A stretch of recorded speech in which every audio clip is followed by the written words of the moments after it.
Have you ever gotten to the end of a long weekend and felt, well, even more tired than when you started? If that sounds familiar, you are definitely not alone. Today, we're going to dig into the ideas from the art of leisure to figure out why our free time so often leaves us feeling drained, and more importantly, how we can start getting it back. So let me just ask you this, straight up. And I mean, really think about it for a second. When was the last time you did something in your free time that didn't just kill a few hours, but actually genuinely left you feeling recharged and ready for what's next? You know, for a lot of us, that's a much harder question to answer than it should be.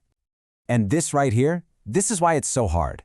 There's this massive gap between what we want from our free time and what we actually get. We're looking for rest and joy and real connection. But the reality?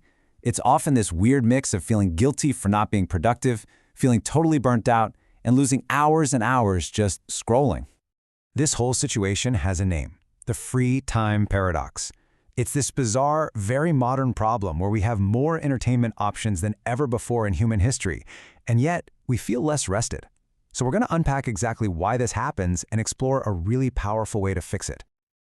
Okay, so at the heart of it all is this one big misunderstanding. We've started to think that passive consumption is the same thing as real rest.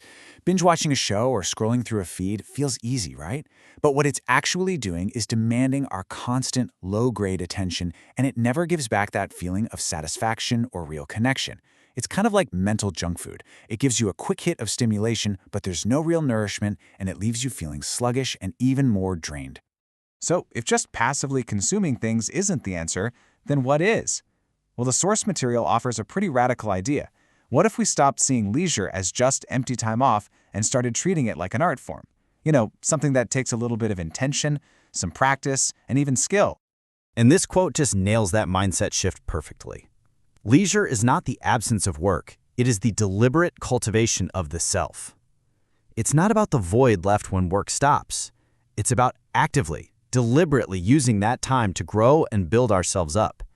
It's less about what you stop doing, and it's all about what you choose to start doing. So this brings us to a whole new definition of leisure. It's a skillful practice. And look at those key words: actively engaging, personally fulfilling, and restorative. This isn't about zoning out. It's about leaning in, engaging with yourself and the world in a way that actually, truly fills you back up. Now that all sounds fantastic in theory, right? But how do we actually do it? How do we practice this art? Well, the good news is there's a really practical framework we can use. The source lays out 4 different paths we can explore to start making our free time way more fulfilling. Here they are: the creative, the physical, the social, and the contemplative path. Now, don't feel like you have to do all 4 at once. Just think of this like a menu of really great options you can choose from. Let's take a quick look at each one. First up, the creative path. This is all about making that switch from being just a consumer to being a creator. And why is that so restorative? Because making something, anything, taps into this deep human need to have an impact on our world. And look, this doesn't mean you have to be some amazing artist. It could be as simple as trying a new recipe, learning 3 chords on a guitar, or just doodling in a notebook. It's the act of creating that counts, not how perfect the final product is. Next, we have the physical path. Let's be honest, in our screen-obsessed world, it's so easy to feel like we're just brains floating around, totally disconnected from our bodies. This path is all about getting back in touch. Moving your body, even if it's just a gentle walk or some gardening, literally changes your brain chemistry. It quiets down all that mental chatter by giving your body something to do. Then there's the social path, and this one is all about quality over quantity. It means making a conscious choice to step away from the shallow, superficial online stuff to invest in real, meaningful connections. Think about a long phone call with an old friend or a board game night with your family. These moments build real resilience, something a like on a photo just can't do. And finally, the contemplative path. In a world that is just so full of noise, finding a moment of quiet can feel like the biggest challenge of all, but it might be what we need most. Whether it's meditation, journaling, or just sitting on a park bench and watching the world go by, this path gives your brain a chance to breathe, to process things, and to find a little clarity. That's almost impossible to do when you're constantly reacting to everything being thrown at you.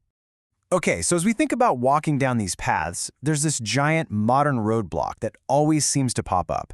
And that's the little voice in our heads from hustle culture, the one that whispers that every single second of our day needs to be optimized and productive. This is the question that just haunts our free time, isn't it? You start to enjoy baking, and immediately you think, could I sell these? You pick up knitting, and you wonder if you should open an online shop. This pressure to turn our joy into a job can completely poison the very things that are meant to restore us. And if you feel this pressure, you are far from alone. Look at this number. 71% of adults feel pressured to monetize their hobbies. That is nearly 3 out of every 4 people feeling like their passion isn't valid unless it can make a profit. That's a massive barrier to finding real rest. And that brings us to maybe the most important point of all. Real, true leisure requires us to embrace hobbies that are, well, kind of pointless. We have to reclaim our right to do things just for the fun of it, with absolutely no goal of getting better, being productive, or making money. That's the space where real play and deep restoration happen. So how do we actually do this? How do we go from just understanding these ideas to actually living them? The key is to start small. This is not about a massive life overhaul tomorrow. It's about taking small, intentional steps. And here's a super simple plan to get you started. First, just identify those empty hours. That time in the evening you might normally lose to scrolling. Second, pick just one active thing to try from one of those 4 paths. Don't overthink it, just pick one. And third, and this is crucial, schedule it. Put 30 minutes in your calendar and treat it like it's the most important appointment of your day. So I'll leave you with one final question to guide you on this. Forget what would look good on social media, forget what's productive, and forget what anyone else might think. Just ask yourself this. What is the one thing you would love to do with your time just for you if absolutely no one else was watching? The answer to that question? Well, that's where your art of leisure really begins.